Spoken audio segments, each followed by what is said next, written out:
தலையெழுத்தை மாற்றும் முருகனின் சக்தி வாய்ந்த குமாரஸ்தவம்.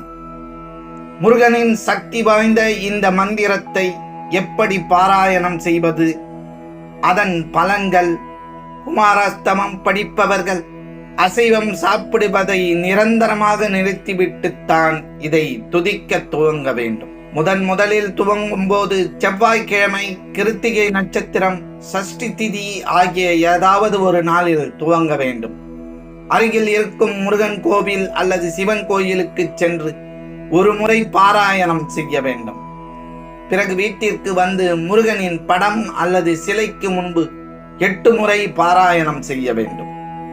அடுத்த நாள் முதல் தினமும் ஒரு முறை பாராயணம் செய்ய வேண்டும். வீட்டில் வேல் இருந்தால் அதற்கு தினமும் அபிஷேகம் செய்து திருநீரு, சந்தனம், குங்குமம் வைத்து அதையே முருகனாக பாவித்து அந்த துதியை பாராயணம் செய்யலாம். 5 எண்ணெய் ஊற்றி தாமரை தண்டு திரி போட்டு 2 தீபங்கள் ஏற்றி வைத்து அதற்கு முன் அமர்ந்து துதியை சொல்ல விரைவில் பலன் கிடைக்கும். குமாரஸ்தவம் மந்திரபூர்வமானது என்பார்கள்.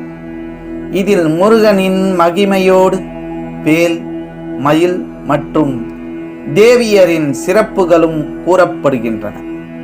ஆகவே உள்ளம் உருக இந்த பாடலை பாடி வழிபடுவதன் மூலம் கந்தனின் கருணையோடு தேவியரின் அருட்கடாட்சத்தையும் பரிபூரணமாக பெறலாம்.